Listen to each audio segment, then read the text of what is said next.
This is episode 3. We're gonna title this episode Old Houses. And you vetoed me. I said I wanted to call it Old Houses and Why We Hate Them. And you said, but Brad, that, that sounds a little harsh. So we're gonna just call it Old Houses. Okay. But Well, maybe I'm a little naive, but I still like them. yeah, I like them too. But when it comes to inspecting them, it just beats us to pieces. Well, how many did we do this week? Oh, I think we did at least 3 or 4, and it seems like these old houses take at least twice as long. I don't know, it seems like it. Yeah, definitely twice as long. I mean, I know it just feels like we did 13 old houses last week. I know we didn't. That's what it feels like because you do them in the day and then you end up bringing them home and you're working on them. And then we're going back and forth like, hey, what did you see here? Because it's just so much stuff to look at. We probably should have like put a little distance in between the old houses and then the week we just had because I'm a little salty, but we're going to do our best. We're going to work through it. Well, I'm excited about it. It's a rich topic. Well, let's start by talking about the one that we're gonna have to go back to, and that's the one with the plumbing that got cut out from underneath that. So, when we got into that one, when I scheduled that one, we had it scheduled for a certain day last week, and then they're like, "Hey, the water's not on, so can you come back another day?" Yeah, no problem. Obviously, we wanna accommodate things, and then we we go back and then, you're like, Brad, the water's off. And it's like, yeah, I figured it'd be off. Nobody's living here, Michael. So they're not going to just turn your water on with nobody living here. What if you got the sink on? So we call the agent and the agent's like, no, whatever you do, don't turn the water on. And I'm like, or they said no, they were like, we're having problems with the water. So you can't turn it on and it wasn't locked. So I'm thinking, well, we can turn it on. It's not locked, right? They got the lock off of it. We can turn it on. And then that's when they said, no, please don't turn the water on. There's a problem. And we plowed right through that inspection. We were moving right along. And then I go to look in the crawl space and it just didn't occur to me at first, right? But I'm looking in the crawl space and I'm like, wait a minute, something doesn't look right. I'm like, oh, yeah, the drain lines and the water lines are missing. I mean, this house was renovated, right? So somebody had been through there. They'd done a lot of work to it. Obviously, I don't think that they were expecting to have to replace the plumbing like they do now. But could you imagine you've done all this stuff? You put in a new roof, you've new floors, new paint, and then you got to now replace all the plumbing because some asshole climbed up underneath this thing with a hacksaw and went to town. That one that one stings because I know we have to go back for that, and it's not just plumbing, we gotta do the crawl space too. Yeah, that was tough. Was it copper? I mean, sometimes we see these old houses with copper piping, with plumbing, like drain lines and stuff, or Yeah, at least vents. Was it copper they took out? yeah, yeah, all the because that there was no drain for Wow. the bathroom and there was no drain for the kitchen. But you don't really need drains. I mean, you don't have to have drains, right? No, no, no. I mean, I don't know. As a first, and there was a lock on that crawl space. And then, because I'm thinking like, man, this is a nice crawl space access. It's even got a lock on it. Hope nobody locks me in, LOL. And then when you look at it, and it's like, well, apparently they didn't use it because somebody has thieved this house. That these pipes have been stolen. Wow. And then we had the other house that was old with the floors and stuff sloping all over the place. And it's just, It had an interesting roof too, right? yeah, the asbestos roof and then trying to explain all that stuff to the clients. And that was the one too. It had like the attic stairs that were like 2 foot too short. And then it's like, great, now I gotta have a ladder for the ladder. Got it, good. And I don't know. I just there's at least 1,000 things I'd rather be doing than looking at an old house. They make you work a little bit harder. You know, Yes. those old houses make you work a little bit harder for them. It's just it's always got questions. I've always got questions for you on some of those, and it's like, when was this? when was this, like, was this grandfathered in, or when was this code, when did this start, and when did this stop? And um, I always feel like I've got questions, kind of like, how do we need to word this? Is this because I mean, you can't just go through on these old houses like you can on a new build. And I mean, No. that's kind of the world I come from, and it's kind of crazy. So I I decided to do a little rabbit hole, go down a rabbit hole, and try to figure out some of this stuff, so I didn't have to bother you quite so much. And Yeah, you said you were gonna. yeah, I wanted to kind of find out a little bit about, um, maybe like when some of this code was interacted. And I went a little far back, but um, it was interesting. It was kind of like there really was no code. I mean, I take that back. Way back when, way way back when, I think the original code was like Hammurabi's code. Have you ever heard of that? No, That that was that this was sounds made up. basically if a bit, this was like in the 1700 BC, when if you were to build something and it would kill the person, or hurt somebody, ultimately you were held the same responsible for that. So that you could lose your life if you were to take a life by building something that fell down. So there's always been a lot of responsibility in building, which makes sense. But it seems like, I mean, where that obviously doesn't come to play anymore. You can still lose your license, and I would imagine you could still go to jail for certain things, if it was bad enough. But you know, in the I guess the oldest houses we probably do are somewhere in the 1800s, maybe Yeah, mid to late eight. Does yeah. that sound about right? I always enjoy, like, the guys that, are new that go into these old houses. I think I was telling you one time, like, I went into one with a guy, helped him get his license. He's working with me, and we're just walking in, and I just start walking through the house, right? And I'm saying to myself, like, hey, this isn't so bad. And I tell him, I'm like, well, hopefully this one won't be too bad. And he's like, did you feel these floors? And I'm like, "Oh, yeah." We're not like, "This house probably needs to be torn down," and I'm like, "This is every house like this, you just have to let it go. We gotta we got bigger fish to fry."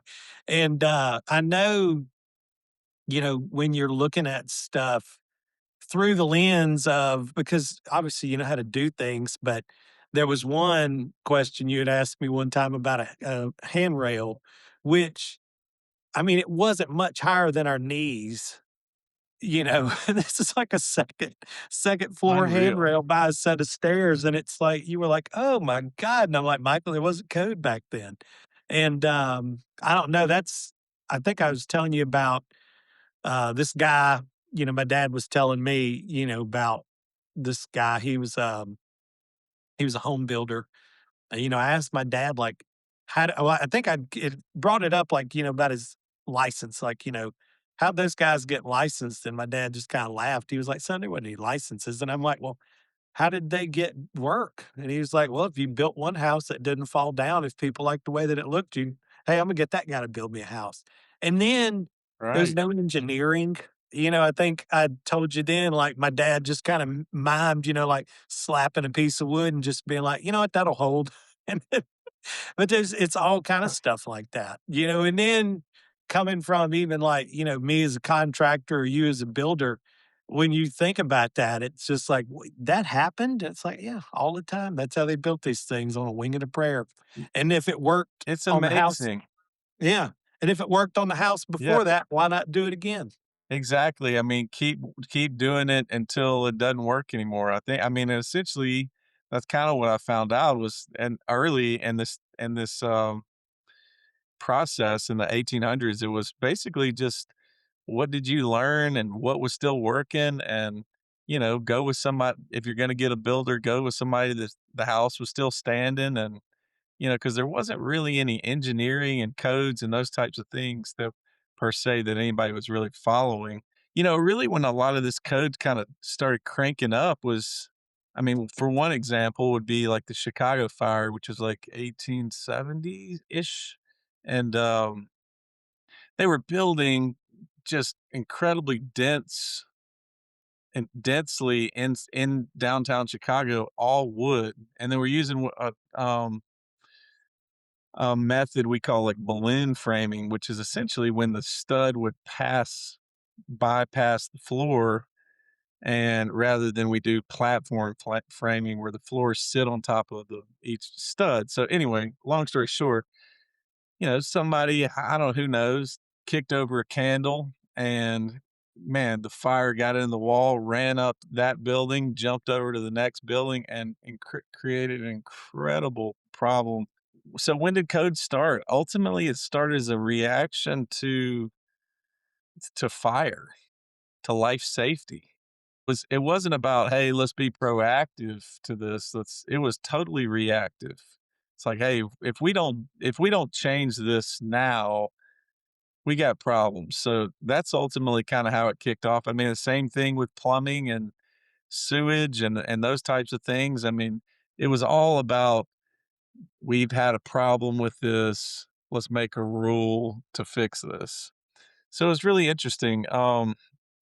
And that really carried through. And just to finish my little rabbit hole here, that really kind of carried through till maybe about, they started dividing this stuff up into regions because it was ultimately regional. And, because like what kind of accidents were happening, like maybe in the West Coast, you're dealing with earthquakes. And in the Midwest and the Northeast, you're dealing with snow loads and structural failures. And in the South, you're dealing with hurricanes, and Yeah, you're dealing with oppressive heat. all those kinds of things. So yeah, so there was I think there was 3 different major building codes. I think it was like the, uniform code was out west, the Southern building code was in the Southeast, and I think maybe the Midwest and Eastern Coast and Northeast was, I think it was the BOCA, I think is what it was for. Um, so anyway, they were kinda moving along separately. And you start getting into the 50s, you start getting in, electricity kind of got introduced actually somewhere in the 1800s, late 1800s, early 1900s. And you start kind of merging and realizing that all these things are kind of different in each region. But so they decided to merge all these things into the international building code, or the international residential codes, what we see mostly in residential, right? And so that was sometime in the 80s and 90s, I think. And so that's kind of where we are today. Now it's still evolving, but what kind of blew me away, Brad, is that it wasn't really that long ago. No, no, I know, like, whenever you start talking about code, one of the questions that came up this year, it came up in like some of my videos and stuff on social media. They've gone through now and they've changed the code to where you can't have a receptacle on an island, right? And then Right. I'm terrible with like the history of this, but I know at one point in time it wasn't allowed. And then they were like, well, we need it because what if somebody wants to use this as like a surface, right? So they've got a crock pot. They're plugging it in on the regular countertop and they're sitting it on the island, and then a kid can grab the cord. That sounds terrible. Okay. We're going to allow it. And it just has to be ground fault protected. Case closed. And now I guess somebody's pulled a crock pot off on top of their head with them being on the island. So now we're back to no more. Can't do it. But it's also like the adaptation, like what jurisdiction is going to adopt code and when. Like not every, like code intervals are what, every 2 years or 3 years, something like that. Maybe. I'm not sure.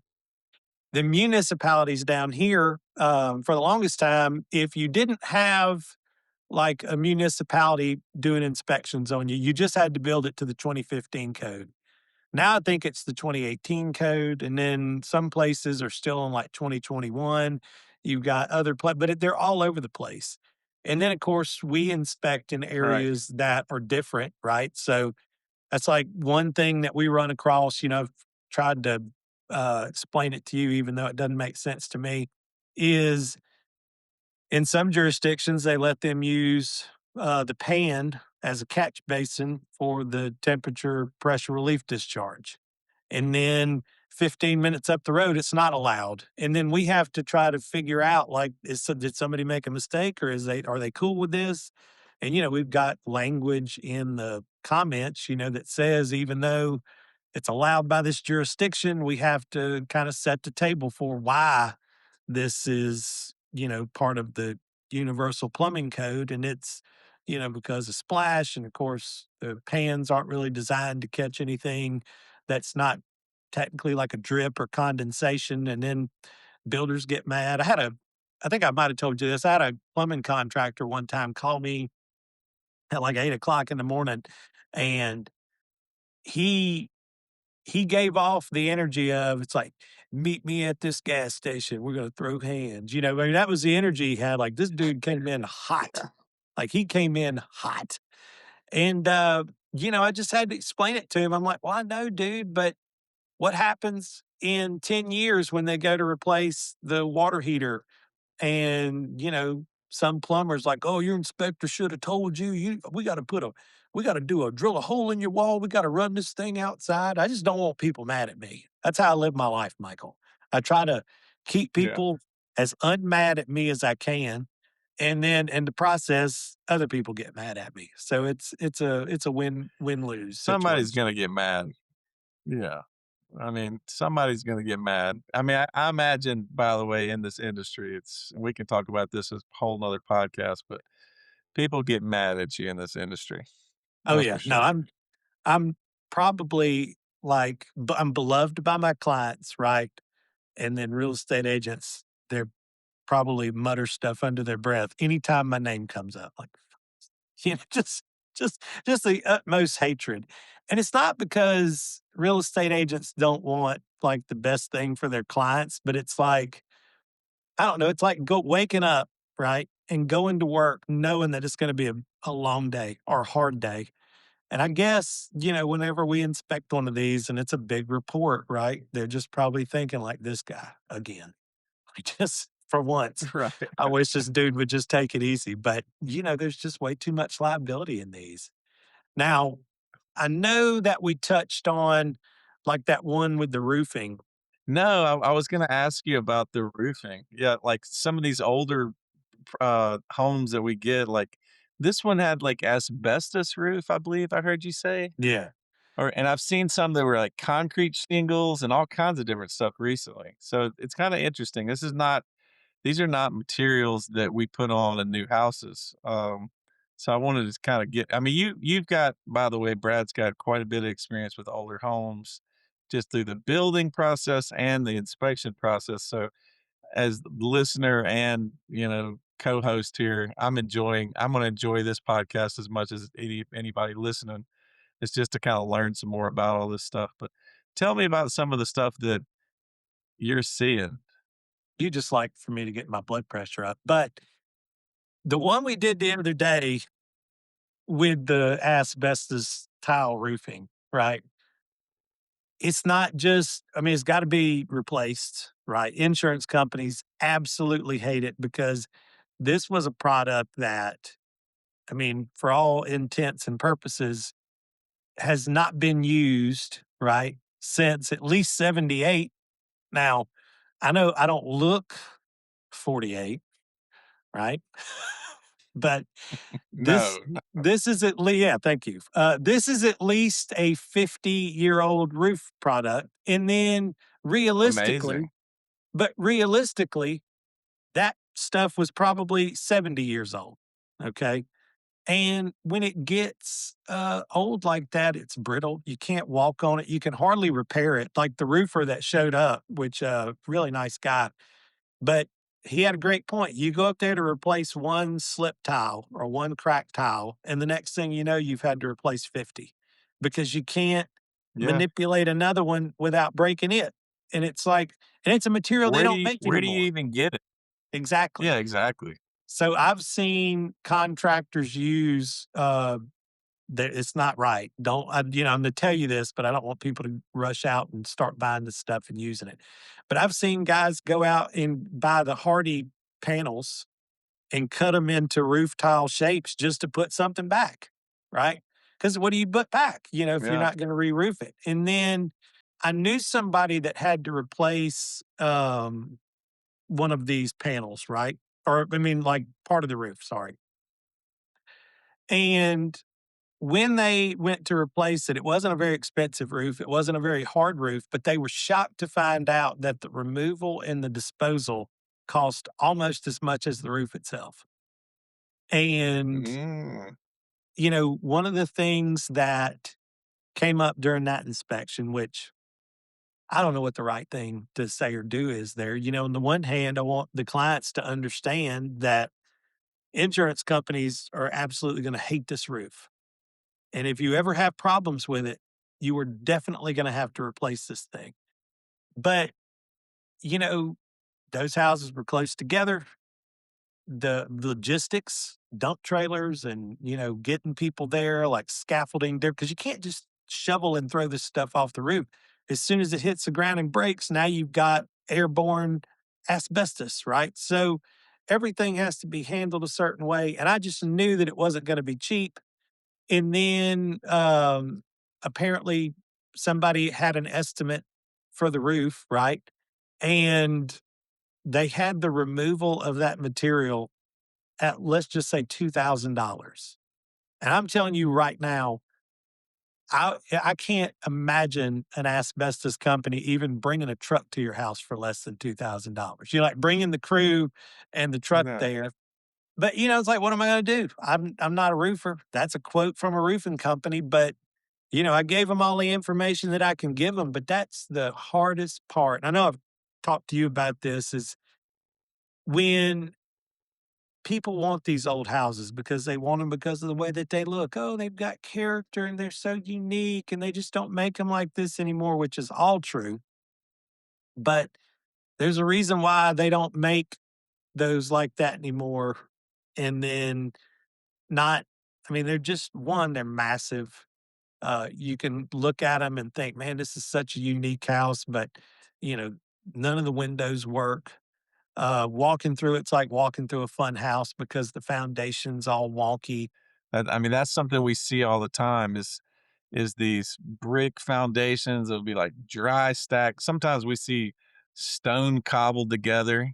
Oh And I yeah. mean, partly why we're seeing these floors that are waving up and down. One time Brad took me into a house and I guess I didn't know inspectors are supposed to carry around golf balls in their bags, but we were just basically setting the golf ball in and letting it roll into different areas. So, but tell me a little bit about that too. I hate to cut you off, but I do want to hear about that. The foundations. I mean, what are you supposed to do in that kind of situation? We see all kinds of unprofessional fixes. I mean, what do you tell me about what you see and how you fix it? So the first thing, if you have a house with a foundation, unless you just had it worked on, right, it probably needs maintenance right now. So I hope that helps you sleep better. But it's like anything else where we don't think about it or we don't pay attention to it until it doesn't work. And then by that point, like, the problem might be big enough to where, it's not going to be a cheap fix. Whereas if somebody went underneath there, 10 years ago and caught, a condition where water was running through the crawl space or something like that, that could have prevented a lot. But, the one thing that I always tell the clients is, especially when these floors are rocking and rolling, is be careful, what you wish for, right? Because the the truth is that house didn't move overnight, hopefully. I mean, if we did, it's a whole different problem. But I mean, these things are, 100 plus years old, and the movement has been something that's happened over time. You've been in these, you've seen them where, you start to look Yeah. at a door frame and you realize that they've cut on the door because the frame was out of square. So the door didn't close. So they had to cut on the door. Instead of fixing the foundation, they've cut the door. And then, like windows and things, they've slowly gotten out of skew, right? And then the first thing you want to do when you move in, I want to fix these windows. Well, good luck with that. These windows were meant to fit in a square opening, and now this thing's like a parallelogram. It's like how do you make that work? So the first inclination is we got to level this house. Okay. But Right. what about all of the things that have been manipulated because the house got out of sorts? So now all these doors that fit, they're not going to fit anymore. All these windows that are painted shut, you're never going to get them open.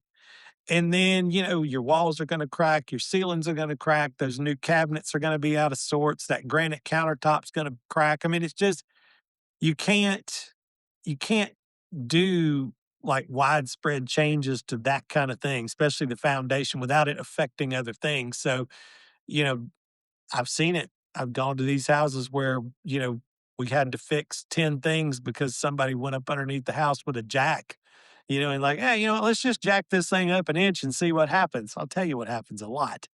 And, so you have to be careful with More that. But there, problems, yeah. yeah. So there is a certain amount of that wonkiness that you just have to live with. But again, that's the character that everybody loves. That's right, they love the charm. Yeah, yeah, and if that charm is like walking through a fun house or feeling like you're having a stroke or your equilibrium's off because you're, leaning towards a wall, then more power to you. Now remember, everybody, he had to do, you know, 5 or 13? 6 of these this week, so Okay, yeah, 5 or yeah, 6, not 13. He 13. says 13, I'm pretty sure it's 3 or 4, but it feels like 13.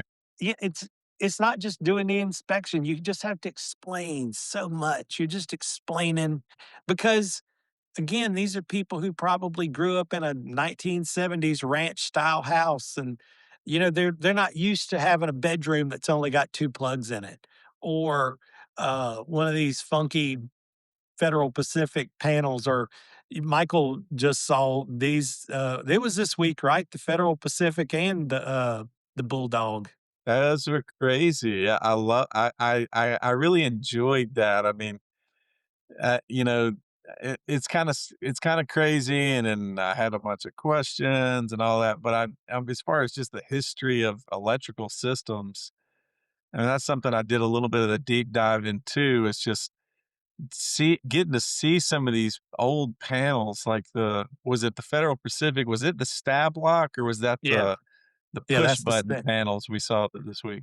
yeah, the Federal Pacific is the Yeah, so stab lock, which what I was explaining oh, to you, so they had their own method, right, of putting their breakers in. Because back then, I'm not gonna say it was the Wild West, but it was kinda like that, right, where, like Michael said, there wasn't really like a uniform way of doing things. Everybody's kinda doing their own thing, so this company, Federal Pacific, decided they were going to make this panel. And then instead of having some kind of complicated breaker that you've got to hook into a bus bar and push onto another bar, they were just going to make it where you just pushed it on there. Doesn't that sound easy? Right.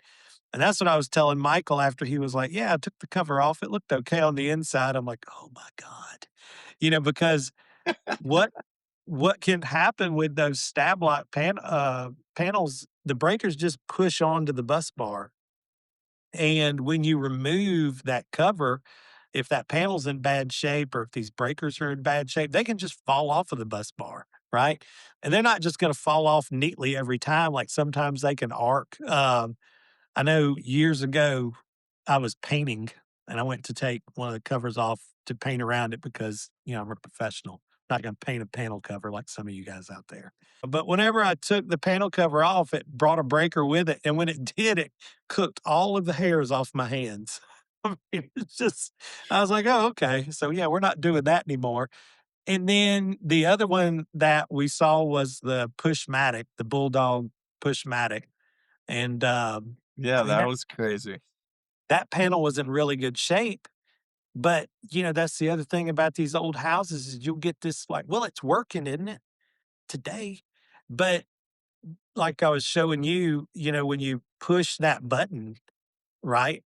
That's what turned the breaker on and that's what turned it off. Overall, like on the inside of it, the panel design is pretty solid. The way that the wiring and stuff connect to the push button breakers. I mean, all of that was fine. But the issue with those were the buttons sometimes wouldn't trip, right? So they would overheat. Or when you tried to reset it, it wouldn't reset. Sometimes you couldn't tell when they were on or off just because there was no. Now, these did have a little toggle. So when you push the button in, it would like flip it to on, and you push the button again, it would flip it to off. Yeah, a little it would read on and off, yeah. Yeah. But God forbid you ever have to replace one of those because you're not just going to go to a regular store and buy one. You have to do two things. You have to plan on being without power for a while, and then you have to plan on spending a lot more money than you anticipated. And that's something I'm glad you brought up. That's this is all, like, cloth era wiring, right? Oh, yeah, yeah, And the all this oldest stuff, stuff. but this is but going back to the actual hardware, if you will, you can't really barely get this kind of stuff anymore. I think you've probably been able to find them if you had to, but I mean, this is why we recommend just replacing these panels and electricians. It's not just us. Electricians recommend replacing these panels, some modern panels, because gosh, Brad, I think you told me a story. What does it cost to get a breaker if you can even find one for So, some of these older panels? so yeah, on the Pushmatic, again, years ago, um, took off one of those covers to paint and the panel slipped. And when it did, it broke a breaker. And then it's like, oh, well, dang, I'm gonna have to figure out where to find one of these breakers. Had to order the thing, and it was like $200.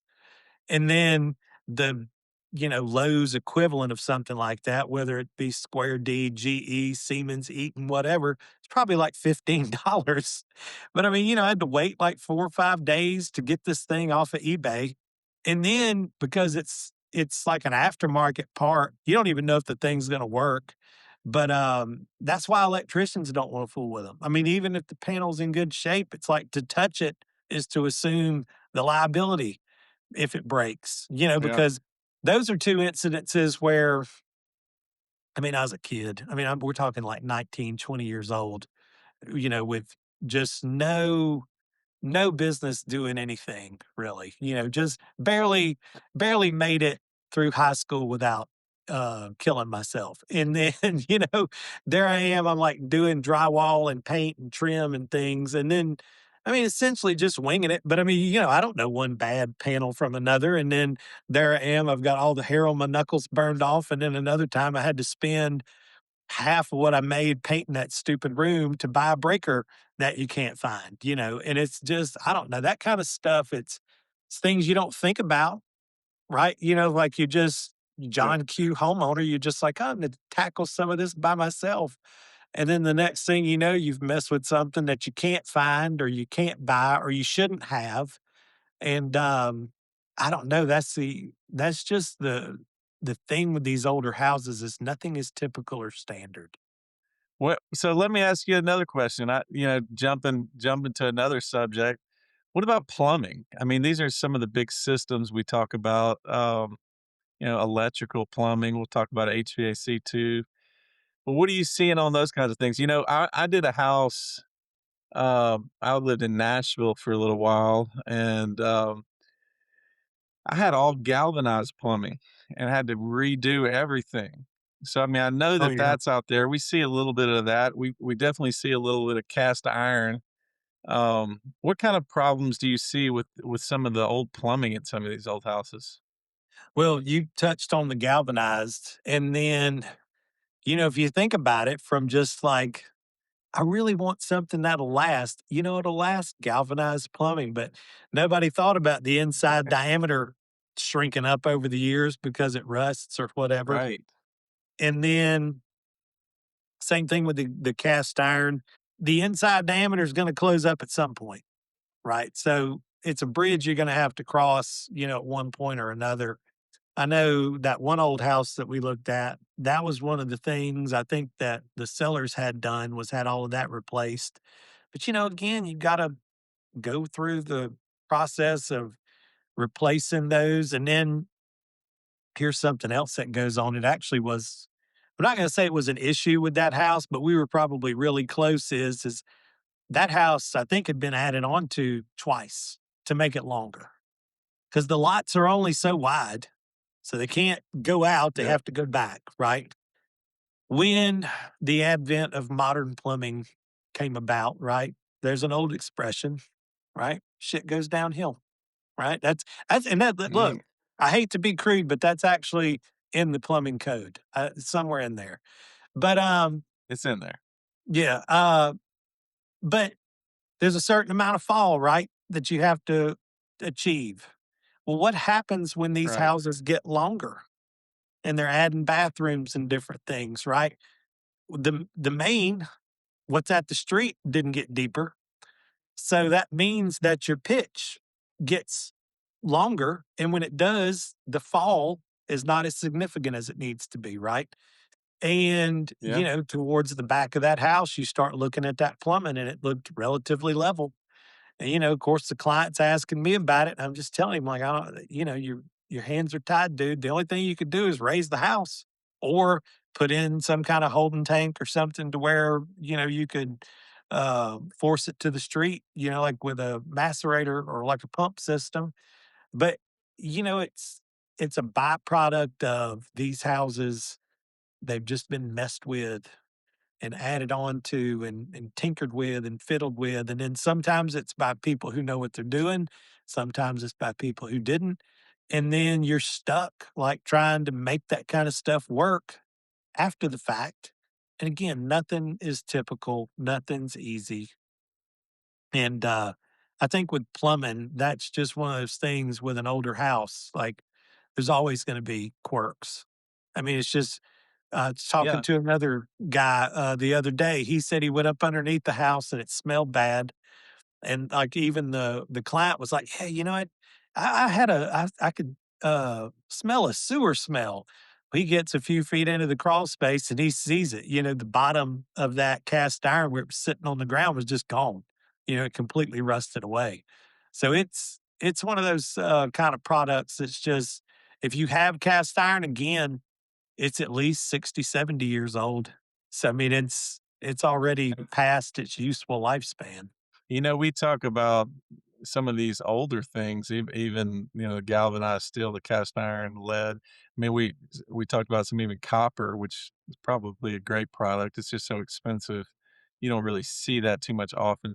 But something on the supply side too is some of the, and this is not necessarily even that old. That and you still see problems with even some of the more modern materials is the Durapex. We were in a house this past week that had just basically had all the Durapex removed and updated because and tell maybe Brad, you can tell me more about a little bit more about this, but was that a fitting issue? What was going on with the Durapex and maybe a little background about that? So it was a little bit of both.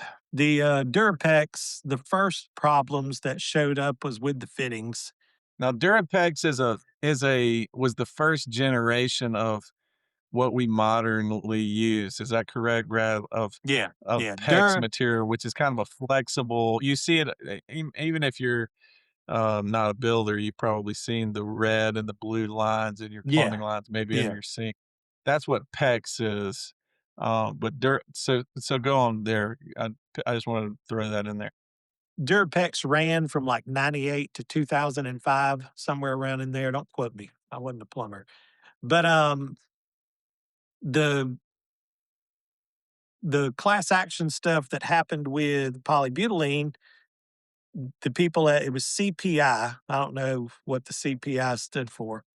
Crappy Pipe Incorporated, maybe, but they realized that, hey, we got a problem. We need to sell. We got to get out of this. And so a company, Nibco, bought them. And then Nibco changed the formula, but still continued the brand. And then lo and behold, they still manufactured Durapex up until like 2014, and it still had problems. But, nobody knew when they were putting that stuff in. I mean, we put it in on jobs. I know one house that I worked on, I think around 2002. It's a big house. This lady had a big house, but she had to replace all of her copper. She was on a well system. To go back to your point, copper's great unless you live on a well and you don't, treat the Okay. water. She replaces the copper. We get a plumber out there. He does Durapex. Of course, I have to fix 30 something holes. It was a two-story house, 5,000 square feet. So we're patching all these drywall holes and we paint all of these rooms, right? I think there was like 5 bathrooms in this house. It was just a big house. And you got to get the plumbing to the downstairs some kind of way. So ceilings and walls is, the norm. Well, then that was like 2002. Well, by 2005, we're back doing a replumb again because the Durapex started to fail. Plumbing itself probably should last around 20 years, give or take. I mean, I think that's what most manufacturers tell you, but just, whatever new latest product there is today, there's no telling if that stuff's going to last. Nobody knows. I know that nobody sets out to make a product that's going to give you problems, but there's just no rhyme or reason to some of it.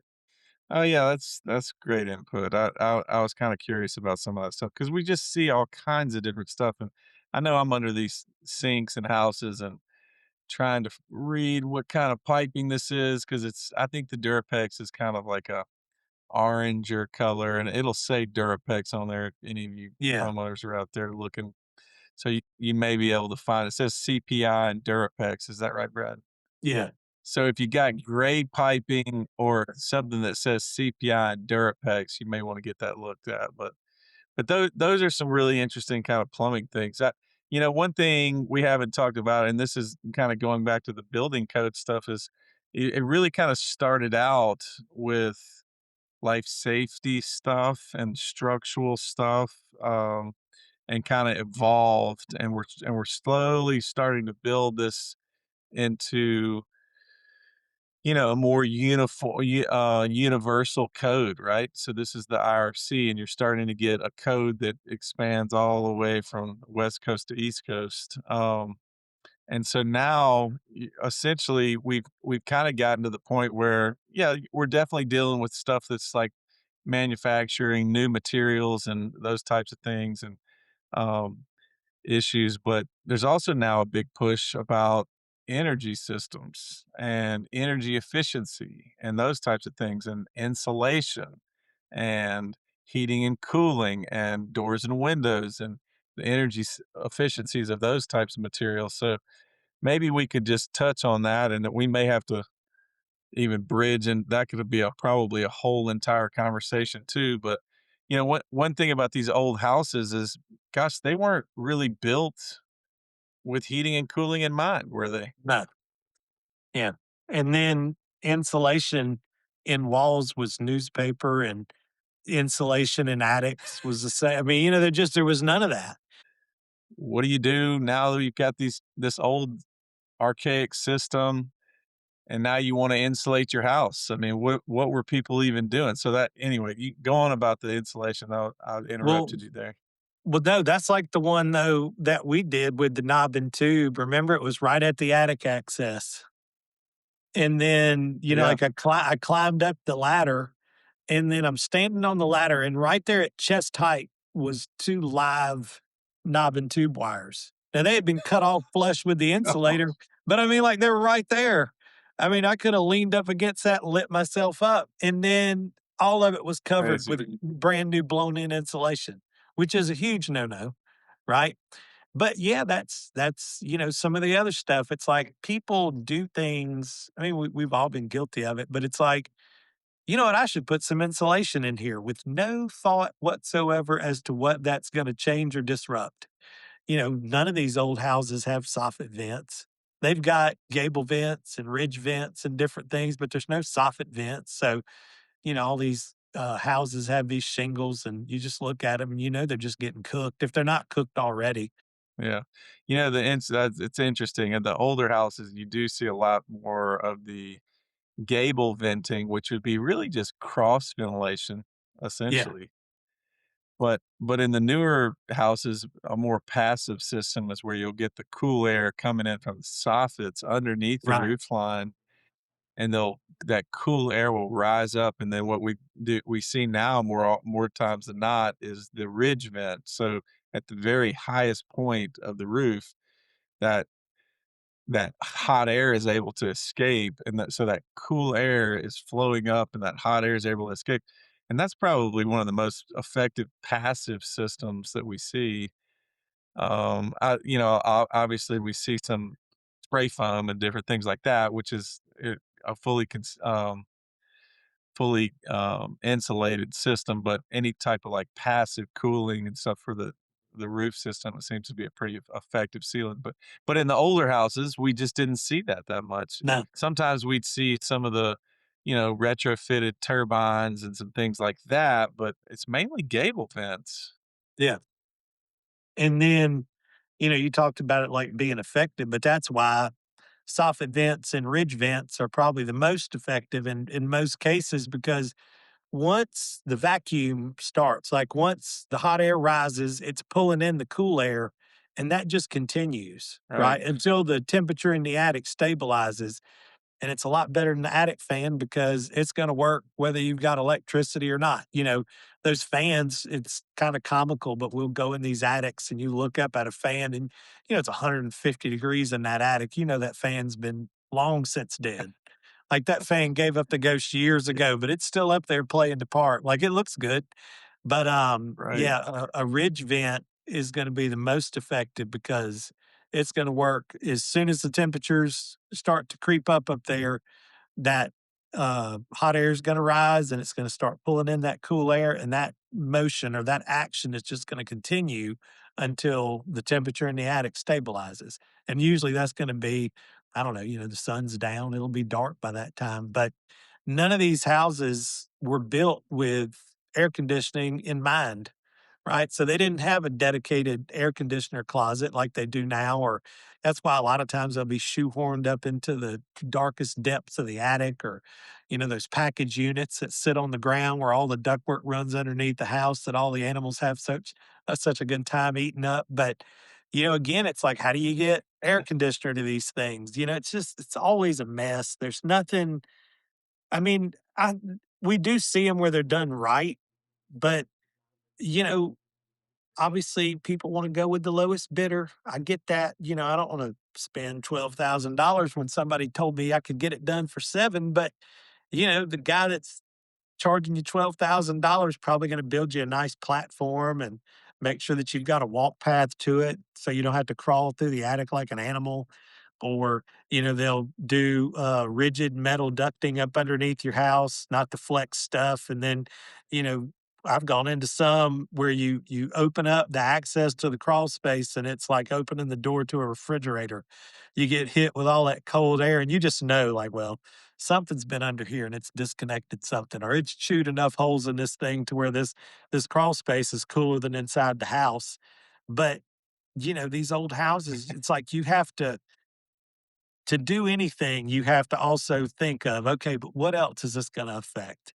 What other kind of Right. problems am I not seeing or that could come up with this? And I don't know, it just scares me to death when these 20 something, 30 something year old couples and people just want to, like, oh, we just love these houses because it's so quirky. And it's just like, okay, but first, let's talk about this. What is your overall skill Right. set, right? Like that one guy that we did, you remember the house that was like we found 200 and something things. And these were legit things too. This wasn't like, missing cover plates. I mean, this house was a walking disaster. And we tell this guy, I mean, I'd already put on my serious face and I'm like, there's a lot of stuff. Like we're talking, I think it was like 212 or something items. I mean, it was a lot. And then we go through the whole thing, we walk through all of it. And then at the end of it, he's just like, yeah, I've lived in these old houses for a long time. I knew most of this stuff. And it's like, all right, long as you know, don't come crying to me whenever you find out that you got lead based paint or you got asbestos you got to remove. I just want you to know. And, but that's the weird thing. It's like trying to navigate. I know what goes on with these old houses because I've been in so many of them, but it's like trying to make sure that the client knows or even the homeowner because, sometimes the homeowner's like, what do you mean? This has been like this forever. And it's like, I know, but it's not safe. It's Well, look, and when they're determined to buy something, there's not much you can tell them. I mean, that we've been through that a numerous times. I mean, you wanna scare them, I guess, or I don't wanna Yeah. say scare them. You wanna inform them about maybe what kind of potential costs they're gonna be up to, and in some of these cases, these insurance companies are gonna require to fix. Yeah. They're not gonna allow you to just, postpone the I'll do that one day, or I'll let the next person do that. You may not be able to get home insurance. So those are the types of things you wanna prepare them as much as possible so that they're aware of this type of thing, because they may not find that out until after they've purchased the house, and then they're, 50, 60, $80,000 deep in debt that they were not expected to pay. We live in a buyer beware state, right? So, you can buy a house in just about any condition as long as your financing allows it. And then if you're buying with cash, you can do whatever you want. But when it comes to the insurance companies, it's their money, it's their rules. And if they don't like the wiring or they don't like the roof, they're going to let you know about it. And then because it is a buyer beware state, guess what? There is no course of action for you after that. You can't go back to the seller. You can't go back on a contractor in most cases.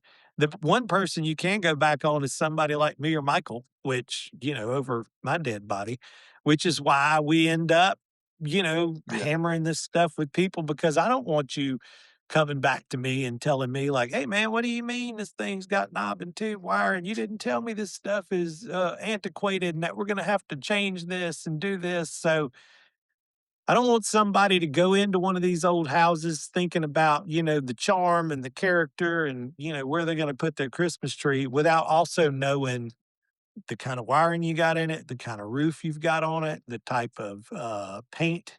I mean, obviously, if it's got a lot of older paint, if they got kids, I mean, I ate a lot of lead based paint growing up, but I mean, I don't want every kid to do that. It is sweet though. It really Not is. every kid, Yeah. some kids. But yeah, there's that. And then, you know, I don't know, probably if I had any advice for somebody, and then believe it or not, Michael, we're an hour and 2 minutes into this. So we're gonna wrap it up It with was just this. getting Yeah, I know. I mean, we need a after okay. show for the show.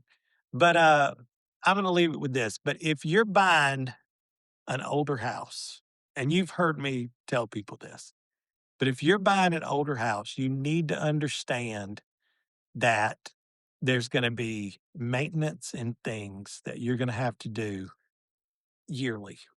If not, seasonally, right? Because that's just the nature of these old things. There's just the problems that we see a lot of times is directly the result of neglected maintenance, right? I mean, my dad built boats, right? We worked on a lot of old boats. And people would always ask my dad, why don't you own one of these? You build these things. You don't have a wood boat. My dad would always tell him no, because I know how much work goes into maintaining these things. And old houses are the Exactly. same way. There's a certain amount of work you're going to have to do every year. And, if you're good with that, buy the house. But, if you're thinking that, hey, we're going to live here and we won't have to do anything for 10 or 20 years, you are sorely mistaken. You need to go buy you a brick house somewhere with brick and vinyl.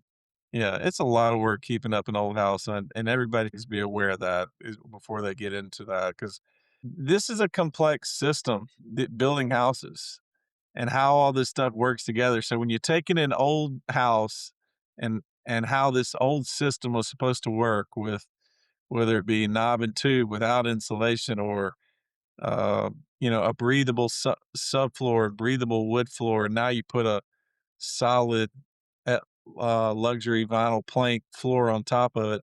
All of these were meant to work in a systematic way so that everything worked together.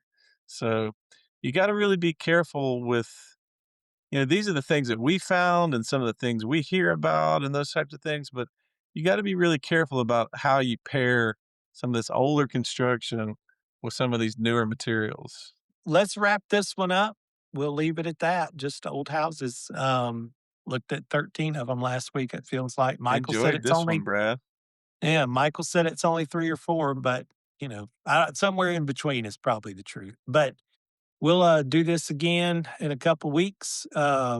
You can find me anywhere online, Due South Brad. Michael, tell everybody where they can find you at. Look me up, Gulf Star Inspections. You can find me at YouTube. Facebook, Instagram, all the my regular spots. Well, Michael, you know what my friend Chad would say right now, don't you? What's that? Everybody's the best. Everybody's the best.